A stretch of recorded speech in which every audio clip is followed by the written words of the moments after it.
ನನ್ನೆಲ್ಲ ಪ್ರೀತಿಯ ವೀಕ್ಷಕರಿಗೆ ನಮಸ್ಕಾರ. ನನ್ನ ಗುರುಪರಂಪರೆ ಯೂಟ್ಯೂಬ್ ಚಾನಲ್ಗೆ ಸ್ವಾಗತ. ಪ್ರಿಯ ವೀಕ್ಷಕರೇ, ನಾನು ಕಳೆದ ಬಾರಿ ಕುಲದೇವತಾ ವಿಚಾರವನ್ನು ನಾನು ಹೇಳಿದ್ದೆ.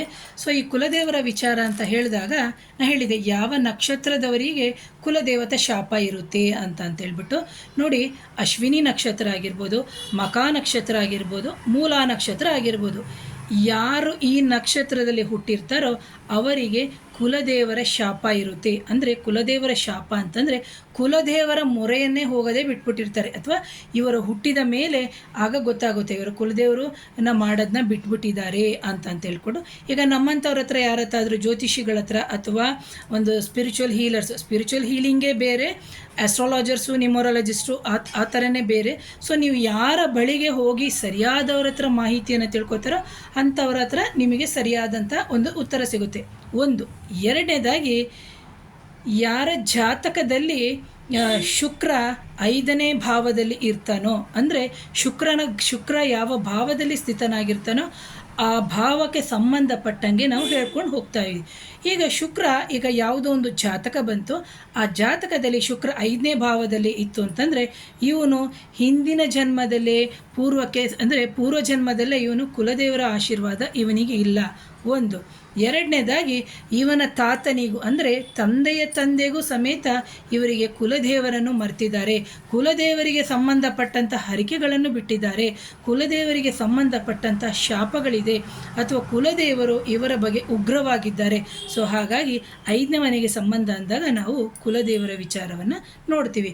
ಹಾಗೆಯೇ 4ನೇ ಮನೆ ವಿಚಾರ ಅಂತ ನಾವು ನೋಡ್ತೀವಿ. ಅಂದರೆ ಶುಕ್ರ ಬಂದು 4ನೇ ಮನೆಯಲ್ಲಿ ಇತ್ತು ಅಂತಂದಾಗ ನಾವು ನೋಡಬೇಕು. ಅಂದರೆ ಒಂದು ಕುಲದೇವತ ಶಾಪ ಅಂತಂದಾಗ ಆಗ 4ನೇ ಮನೆಯಲ್ಲಿ ಇತ್ತು ಅಂತಂದರೆ ಯಾವ ಜಾತಕ ಬರ್ತಾರೆ, ಯಾವ ವ್ಯಕ್ತಿ ಬರ್ತಾರೆ, ಅವರ ತಾಯಿಯ ಕಡೆಗೆ ಕುಲದೇವರಿಗೆ ಸಂಬಂಧಪಟ್ಟಂತಹ ಒಂದು ತೊಂದರೆಗಳಿದೆ. ಹಾಗಾಗಿ ಈ ಕುಲದೇವರಿಗೆ ಸಂಬಂಧಪಟ್ಟಿರುವಂತಹ ಪರಿಹಾರವನ್ನು ನೀವು ಮಾಡ್ಕೋಬೇಕಾಗುತ್ತೆ ಅಂತ. ಈಗ 9ನೇ ಮನೆಯಲ್ಲಿ ಶುಕ್ರ ಇತ್ತು ಅಂತ ಅಂದ್ಕೊಳ್ಳಿ.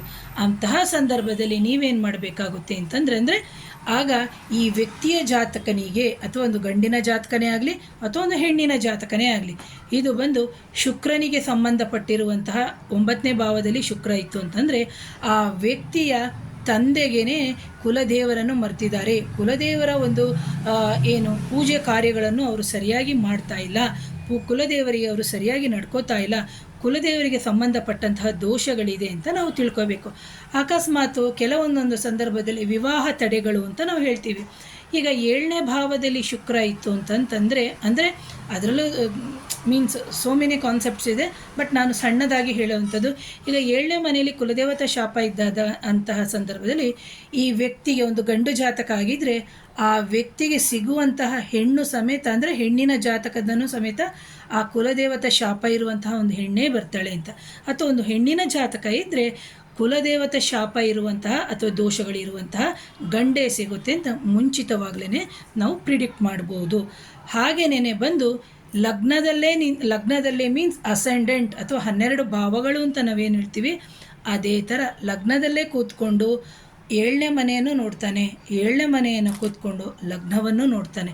ಸೊ ಹಾಗಾಗಿ ಈ ಶುಕ್ರನಿಗೆ ಸಂಬಂಧಪಟ್ಟಂಗೆ ಈ 3 ನಕ್ಷತ್ರಗಳನ್ನು ತಗೊಂಡಾಗ ನಾವು ನಮ್ಮ ಕುಲದೇವರ ಶಾಪ ಅಥವಾ ಕುಲದೇವರನ್ನು ನಾವು ಮರ್ತಿದ್ದೀವಿ, ಕುಲದೇವರನ್ನು ನಾವು ಮಾಡ್ತಾನೇ ಇಲ್ಲ ಅಂತ ಹೇಳ್ಬಿಟ್ಟು ಗೊತ್ತಾಗುತ್ತೆ.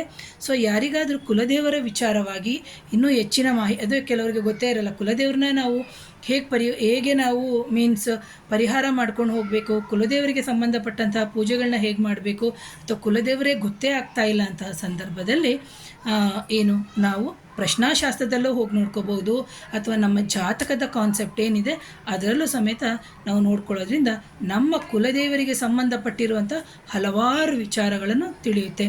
ಸೊ ನೀವು ಅದನ್ನು ತಿಳ್ಕೋಬೇಕು ಅಂತಂದಾಗ ನೀವು ಸರಿಯಾದ ಸೂಕ್ತ ವ್ಯಕ್ತಿಗಳನ್ನು ನೀವು ಆರಿಸ್ಕೊಂಡು ನಿಮ್ಮ ಸಮಸ್ಯೆಗಳನ್ನ ನೀವು ಬಗೆಹರಿಸ್ಕೋಬೇಕು ಅಂತ ಹೇಳ್ತೀನಿ. ಪ್ರೇಕ್ಷಕರೇ, ಯಾರಾದರೂ ಮೊದಲನೇ ಬಾರಿಗೆ ನನ್ನ ಚಾನಲ್ನ ನೋಡ್ತಿದ್ರೆ ದಯವಿಟ್ಟು ಚಾನಲ್ನ ಸಬ್ಸ್ಕ್ರೈಬ್ ಮಾಡಿ, ಲೈಕ್ ಮಾಡಿ, ಶೇರ್ ಮಾಡಿ, ಕಮೆಂಟ್ ಮಾಡಿ. So once again thank you.